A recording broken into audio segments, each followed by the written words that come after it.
IGNOU is doing in specific. May I request?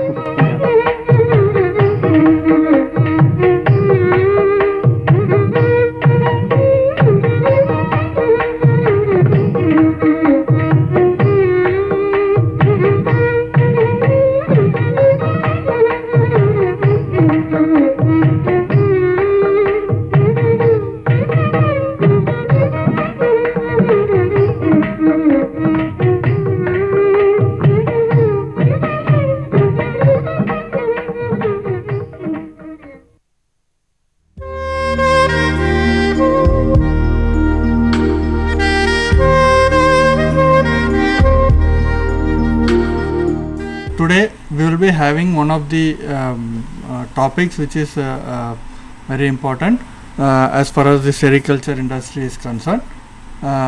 Today's topic will be on cultivation of Tasar silkworm. This is part of certificate in sericulture program which is being offered by School of Agriculture, Indira Gandhi National Open University. Nowadays this sericulture rearing has come down because of this urbanization and migration and all.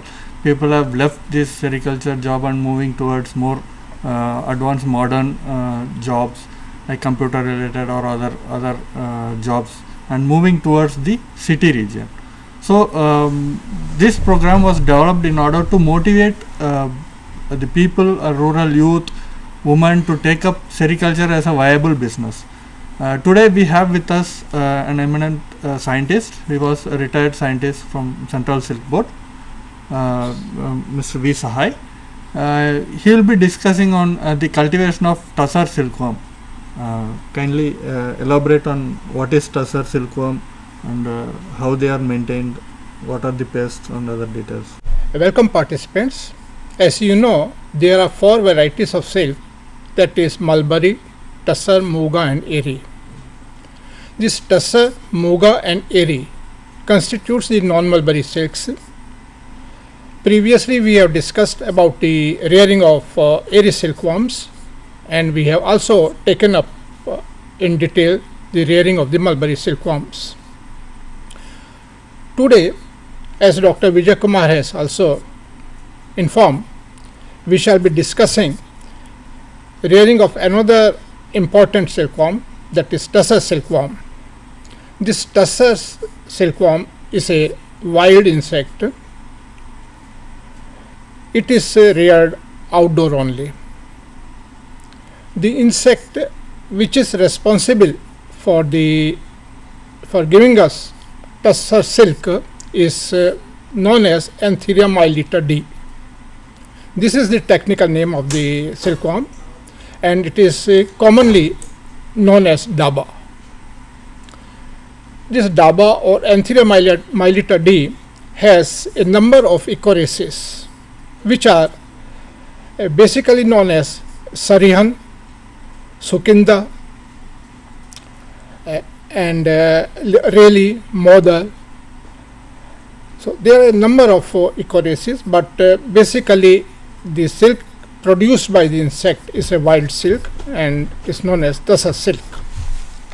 These are strains. What you have told are strains, or they are what we call even in case of poultry we have synthetic breeds and other things where the scientists develop these kind of breeds which can yield more. No, whether these are strains or yeah, these are actually ecoraces of the same genus Anthera mylitta, and basically these names Sarihan, Modal and Sukinda, these are local languages which the tribal people have given where these are reared. Sukinda is where also are these Tasar reared in India mainly? Yeah, now this Tasar, as you know, it is a wild silk, so basically it is reared by the tribal people, and the most popular areas where we have this Tasar silkworm are Chhattisgarh, we have Jharkhand, and we have Odisha. Some parts of Andhra Pradesh also we have this Tasar silkworm rearing. Where temperature is high, we have this rearing of Tasar silkworm. Similarly, this Tasar silkworm or the Tasar silk is of two types. First is the tropical Tasar, which is manufactured or which is produced by the Antheria militari. Then there is another variety of Tasar silk which is known as oak Tasar. This oak Tasar is reared on higher altitudes, at higher altitudes where temperature is comparatively low. So this temperate Tasar is produced by another silkworm which is known as Antheria proili J. So the worms are also different and the host plant is also different. Certainly. Both the silkworm is entirely different, the host plants are different, the climatic conditions, the rearing systems are different for both types of silkworms. Actually, what has happened for this oak Tasar silkworm, it is a hybrid. We have our Indian counterpart which is known as Antheria royale. This Antheria royale has been crossed with Chinese counterpart which is known as Antheria perni. Now the need for this for evolution of this successful hybrid was that in case of Antheria royale, that is our Indian counterpart, the cocoon was a double shelled cocoon, as a result of which we were not able to reel the yarn. The outer thin shell was almost a waste. So at least 30 to 40% of silk was going waste. So a hybrid has been produced by crossing it with the Chinese counterpart Antheria perni by our Center Tasar Research and Training Institute Ranchi. It was a long back produced or evolved by the then director Dr. M.S. Jole. Now the food plants for both the silkworms are different. For tropical Tasar silkworm, that is the Antheria milita D, the food plants are asan, which is technically known as Terminaria tomentosa. The second important food plant is Arjuna, that is known as Terminaria arjuna, and the another important food plant is Sal, which is known as Shoria robusta. Coming to the temperate Tasar, we have different food plants. As this silkworm is reared on higher altitude, basically we have this rearing in Uttarakhand, we have Jammu and Kashmir, this particularly higher reaches of Jammu region, Bator, Trambon and towards Kashmir. Then we also have this temperate Tasar and Manipur. Manipur also have plenty of oak Tasar silkworm. The food plant for this oak Tasar silkworm are as evident. We have Banj oak available in the hills area, in the hilly areas. So this oak Quercus incana and the Quercus serrata are the most important food plants for the temperate Tasar silkworm. Now coming to the food plants, we should know how to cultivate the food plants. Unless there are a number of food plants available with us, it won't be possible to conduct silkworm rearing. So what happens in the tribal areas or in the forest areas of Jharkhand, Odisha and Chhattisgarh, we have nature grown forests of these trees. So these are utilized by the tribal people for raising Tasar silkworm. But if we are to go for systematic cultivation of the silkworm, then we have to plant these food plants systematically.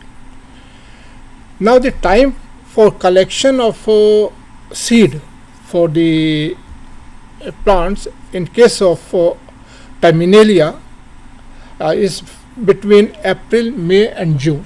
This is the time period when we should collect seeds. And in case of oak Tasar, April, May are the months when the seeds should be collected. Seeds are available, and the sowing period in case of tropical Tasar is the same, April, May, June. But in case of temperate Tasar oak, we have to raise the nursery during the months of November. Now, how to raise this nursery? How to develop our nursery of the or raise saplings for the food plants? As the name suggests, or as we know, these forest trees are big trees. Naturally, the seed coat is also very hard, so it will not just germinate like any other flowering plant or the. So, in case of this seed, we have to soak it in water for 3 to 4 days. In case of asan, we soak the seeds in water for about 48 hours. In case of Arjun, we require slightly longer period, that is about 96 hours water soaking. And in case of Sal also we require 2-3 days soaking in water. What we do, we take the seeds, we keep it in small cloth bags and dip it, put it in water. Now, when the seed coat gets loosened, it becomes soft. So, these seeds are taken out and we spread the seeds under shade of a tree and cover these seeds with wet gunny cloth, so that there is no dryage and the germination process sets in. Now, when germination starts, these seeds are transplanted in polythene tubes about 11-inch, 6-inch size, and once the saplings comes to a height of about 3 feet or so, these are transplanted into pits.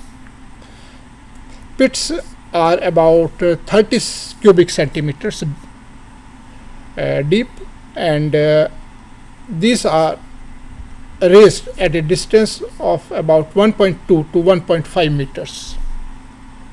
Because these being the huge trees, we require a wider spacing. Similar is the case with oak Tasar. These seeds are also soaked in water for 2-3 days, and then these are raised in nursery, as in case of Tasar we have just discussed. We don't have any developed varieties which have a soft seed, or only we have this wild variety which is normally used?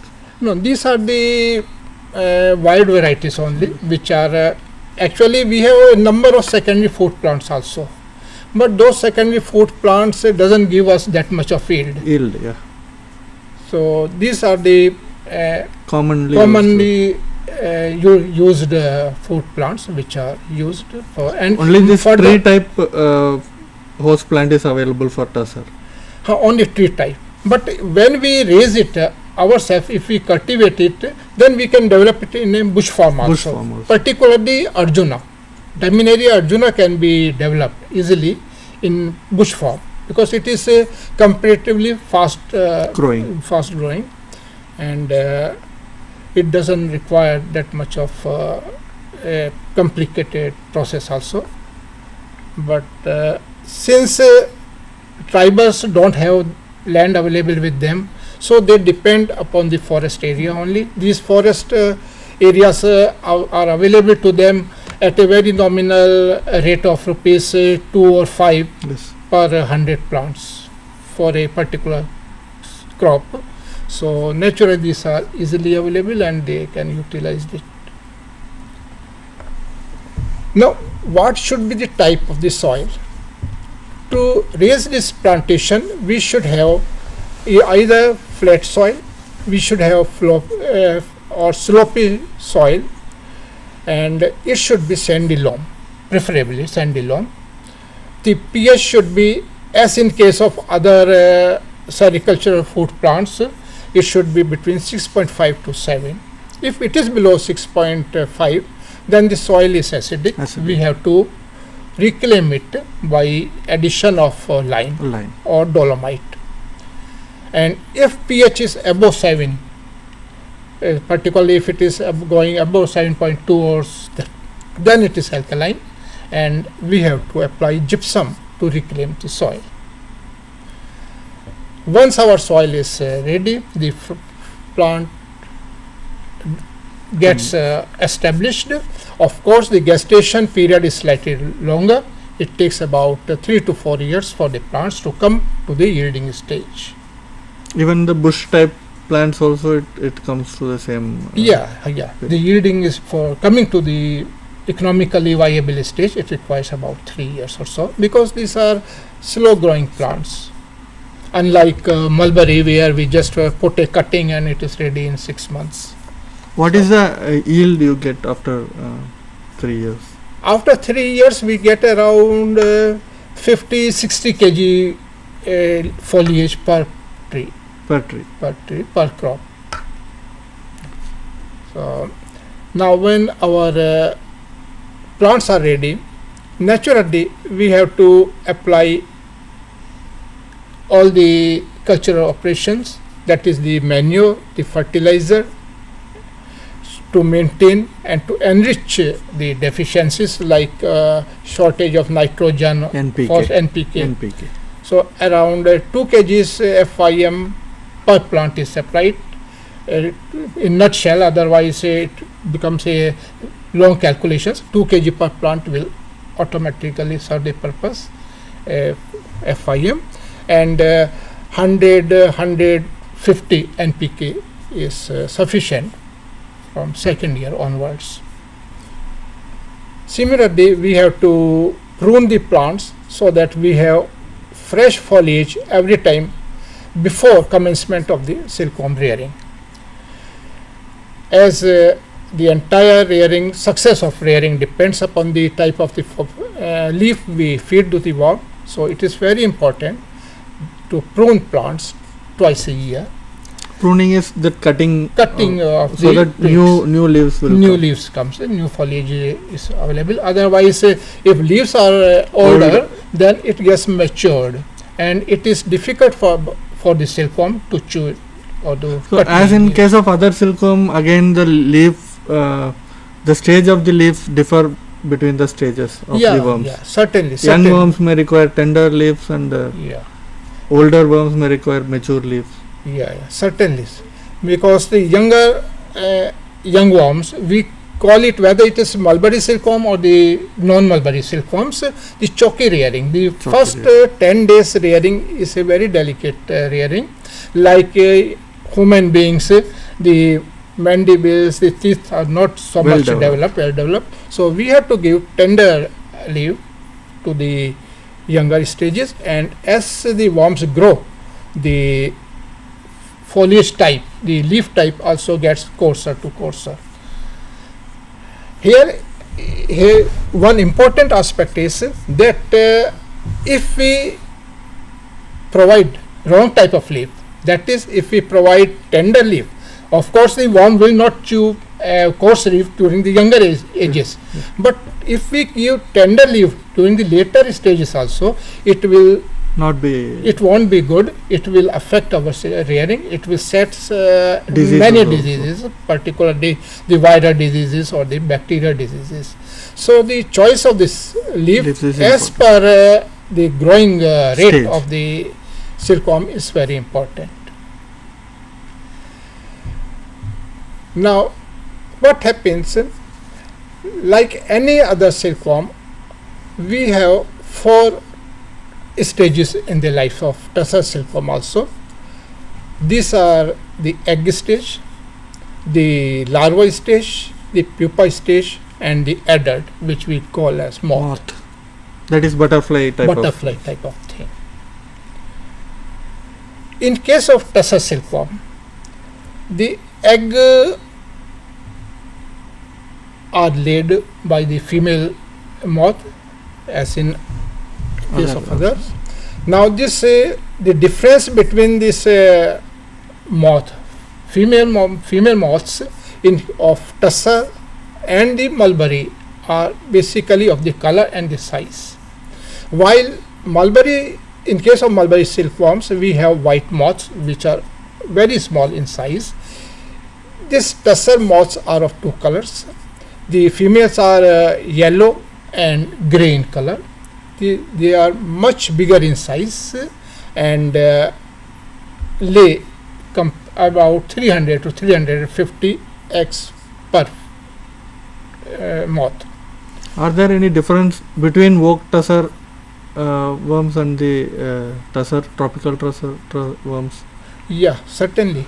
There is difference. In case of temperate Tasar, the size of the worm is comparatively small. Smaller. Of course, the color is the green, the same green in case of oak Tasar. But in case of Tasar silkworms, we have four types of silkworms. These are yellow silkworms, we have blue colored silkworms, we have almond colored silkworms, yellow, blue, almond, and one more Gray type. gray type, that is. The four colors are there in case of Tasar silkworms. And it is a unique case in case of Tasar. In no other varieties of silk we have Four colors. four types of silk, this body colors. But that is only for oak Tasar. For Tasar, tropical Tasar, Anthurium milita. For oak Tasar, Oak Tasar we have only green. green. But the size is smaller in comparison to tropical Tasar. Now the eggs are collected early in the morning, Cool hours. cooler hours, and then these eggs are consigned to the incubation room. Incubation means providing Optimum optimum temperature. temperature and humidity humidity. conditions for the eggs to hatch. Same like poultry. Same, like any living organism, this require a particular optimum temperature and humidity. So in case of Tasar, the optimum temperature is around 30 degrees centigrade and the humidity is 75 to 80%. While in case of mulberry, we have slightly lower temperature, around 25 or 26 temperature, at which we incubate the eggs. And photo period is also an important aspect for hatching of Tasar silkworm. Here we have to provide around 16 to 18 hours photo period Light. light. Rest of the time we can switch off the lights and keep it as such. But 16 to 18 hours Light is compulsory. light is compulsory. Once on the 9th or 10th day, what happens? The eye spot is formed. This is the time when we have to black box the eggs. Black boxing is nothing, it is to keep the eggs in complete darkness. This is the sensitive point, the eye spot, which is the most sensitive spot for the larvae to hatch, eggs to hatch.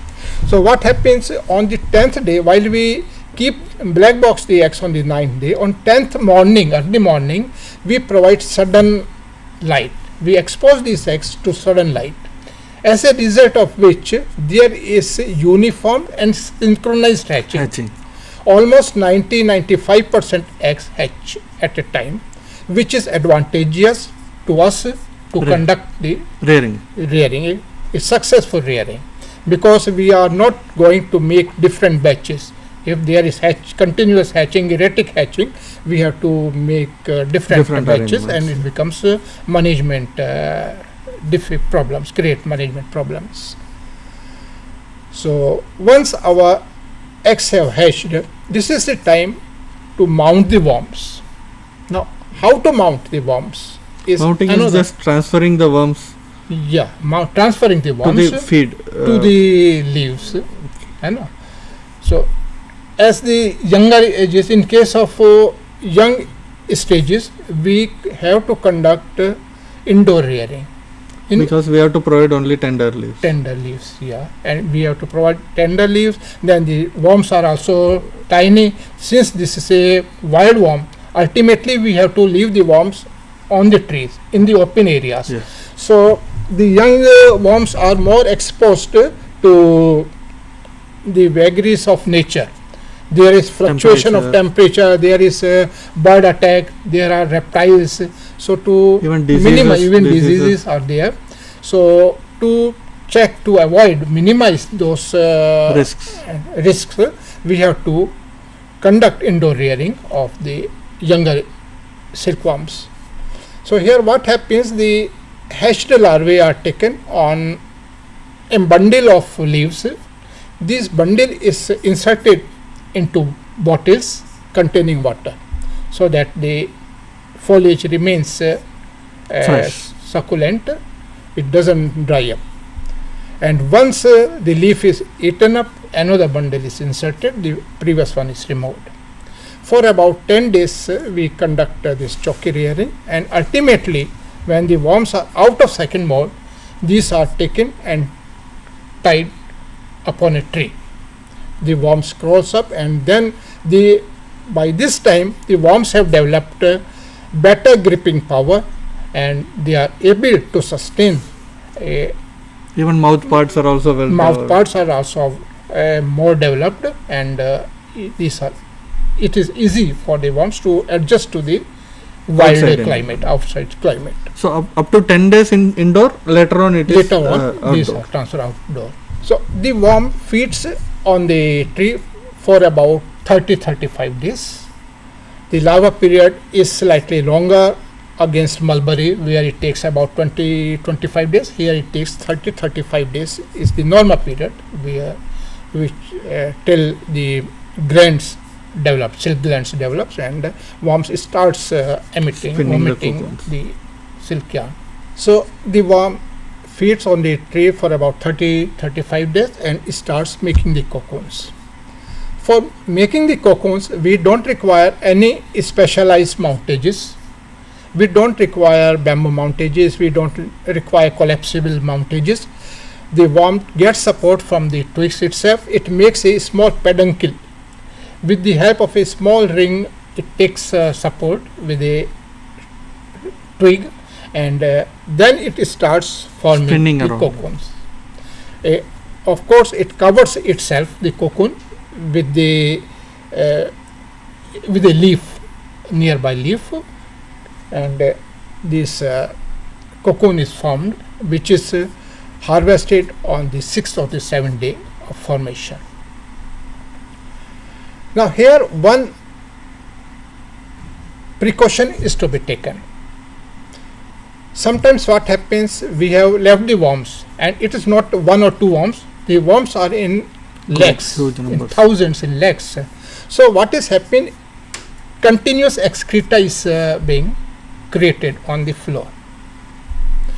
There may be rain also, there may be moisture in the morning, dewdrops also. So unless we clean the field, because of decomposition, there are chances of diseases setting in. So the field is to be cleaned regularly. We have to take care that this excreta does not remain, accumulates. As in case even indoor we clean regularly. Similarly, we have to clean in the outdoor also. This hygiene is the most important aspect of sericulture industry as a whole. So this is the care which one must take.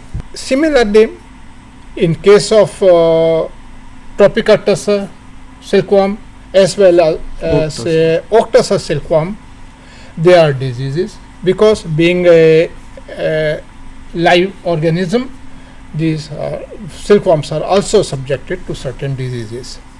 These diseases are pebrine. The second important disease is the viral disease, which we call a virosis. Then we have bacteria diseases, that is bacteriosis, and we have muscardine, which is a fungal disease. Now in case of pebrine disease, what happens? Pebrine disease is there in case of eggs. Pebrine is also available in the larvae, silkworm larvae, and this is also available in case of mother moth. In case of eggs, what are the symptoms? The eggs are non-adherent. Suppose when we leave the silk moth for egg laying into a monia, that is a bamboo small box type of thing, so the eggs won't adhere to the sides, it will just slip. So this is one of the symptoms showing that the eggs are not disease free. Then we have erratic hatching of the eggs. The hatching will continue for 3-4 days. So if such symptoms are there, these eggs should not be utilized for rearing of tropical or the temperate Tasar silkworms. This disease is transmitted from the moth, or it comes in between? No, this pebrine particularly is transmitted by the mother. This is through mother inheritance. So that mother should be identified, and mother should be. I was coming to that point only. This rigid mother moth examination is very, very important in case of all the silkworms, whether mulberry silkworms, muga, eri, or the Tasar. Mother moth must be carefully examined. Now, in case of larvae, there is retarded growth. The larvae won't feed properly, and we will find different sizes of the worms in a single bed. So if such is the situation, the entire batch should be destroyed. Similarly, mother moth, as you were rightly mentioning, the disease gets transmitted through mother. So mother, after egg laying, every mother moth is to be examined carefully. It is to be crushed and then examined in the microscope. If there are white shining spots are visible under microscopes, translucent spots, these must be removed, rejected. Then we have the bacteriosis. Bacteria disease, unlike mulberry, is slightly different. Here we have 3 types of bacteria diseases in tropical and temperate Tasar. We have the chain type of excreta, where the excreta is formed in the shape of a cycle chain. Then we have second type of bacterial disease, which is known as the rectal protrusion. Here what happens, the entire rectum portion is protruding out. So, and the third one is the sealing of the anal lip. The anal lip gets sealed up. Naturally, as the symptoms suggest, there is very discomfort to the silkworms. It is not able to feed, it is not able to spin, it is not able to grow in size. So this bacterial disease, the pebrine disease, and the viral disease, in case of viral, there is fluid. The body becomes flaccid, fluid is oozing out of the body. So these are the viral disease, and the muscardine is mostly during the rainy seasons, where the body gets mummified. It becomes powdery all over the body. So here the precautions are to be taken: hygiene maintenance in the beds or the trees, and then we have to resham kit oshat can be applied. Tasar kit oshat is the drug which is available, and it can be dusted upon the silkworms once after every molt. This is the Tasar silkworms we have discussed, Anthera mylitta, Terminalia are the species. This is the oak Tasar, Anthera proili, and 30-35 days silk producing state: Jharkhand, Odisha, Chhattisgarh, Andhra Pradesh, and oak Tasar we have Manipur, GK, Uttarakhand. Then food plants, as we have discussed, Terminaria tomentosa asan, Arjuna, Shoria, and temperate quercus incana, Siretta, and Carpifolia. This is a picture of the asan tree. Then we have Arjun, then we have Sal. So you can have an idea that what type of tree, what type of plantation is available for rearing of the Tasar silkworms. Now this is the cultivation of food plants. The soil preparation, nursery raising, transplantation we have already discussed. This is nursery raising. April to May we get Asan and Arjun seeds. May and June we get Sal seeds. And for That is a soaking period, 96 hours for Arjun, 48 hours for Asan, and oak 2 to 3 days. 3 days. This is the germinated saplings are transplanted in the polythene tubes. Then we have to ultimately transplant it into pits. 1.2 meter into 1.2 meter is the ideal spacing, and gestation period is 3 to 4 years. Manure is 2 kg per plant we can apply alternate years during November, December, and NPK we can apply 75, 25, 25 for 2 to 3 years old plants, and 150, 50 4 to 10 years old plant, and 150, 50, 50 for 10 years old plants. Pruning is done in case of Tasar 1.5 to 1.8 meters above the ground level, and it is to be done alternate years. Similarly, for oak Tasar, we have to prune the plants twice. First pruning in the month of September for the spring crop, and the second pruning is taken 1 month prior to the commencement of autumn crop. Life cycle we have already taken up. The total period is 54 to 97 days. However, the larva period is the main important period for the silkworm grower. So it is 30 to 35 days. This is a Tasar moth. You can see these are much bigger in sizes. So brown and yellow and grey. Brown is the male, and yellow and grey are the female. Incubation temperature 30, RH 75-80, 16 to 18 hours photo period. Black boxing, as we discussed, 9 to 10th day eye formation, and we have to black boxes on the 9th or 10th day, and then sudden expose the eggs to light. Latest rearing is the either we can first we conduct indoor rearing, then we transfer the worms on the trees. Now this silkworm disease we have already covered: pebrine, virosis, bacteriosis, and muscardine. These are the 4 important diseases. Nosema spore is responsible for pebrine disease, and egg, larva, and mother moth, these are the carriers of pebrine. Then we have virosis. It is more prevalent during summer, monsoon, and winter season, and body gets swollen and there is oozing of fluid. 0.01% sodium hypochlorite solution can be applied, or Tasar ketosal. Similarly, bacteria.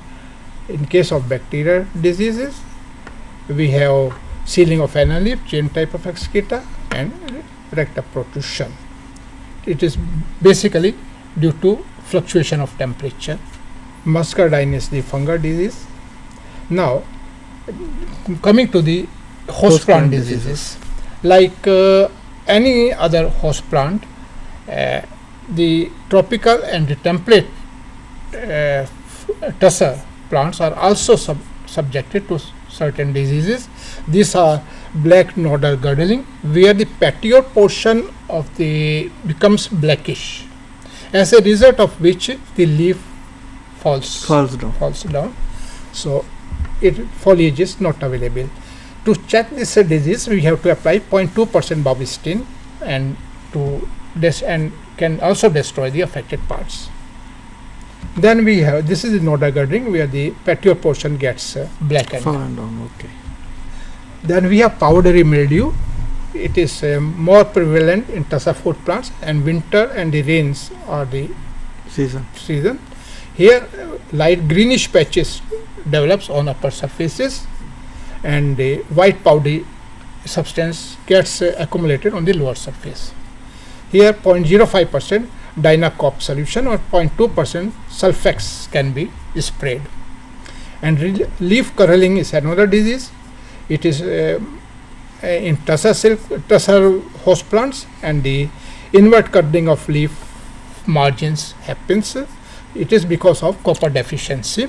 We have to apply 0.5% copper oxychloride per 175 ppm of copper sulfate solution. This is a picture of powder mildew and a leaf curling. In case of oak plants, we have leaf blister. Here what happens, depressed areas develops on the lower leaf surfaces. We have sooty mold where the black powdery substance gets accumulated on the lower surface of the leaf. This is a picture of leaf blister. This is a sooty mold, and then leaf gall is another disease of the host plant where spherical globules gets developed on the upper leaf surface, and 0.09% roger is the application of 0.09% roger is controlled measure. Thank you, sir, for your elaborate description of the cultivation of Tasar silico. Thank you for your. Thank you, Dr.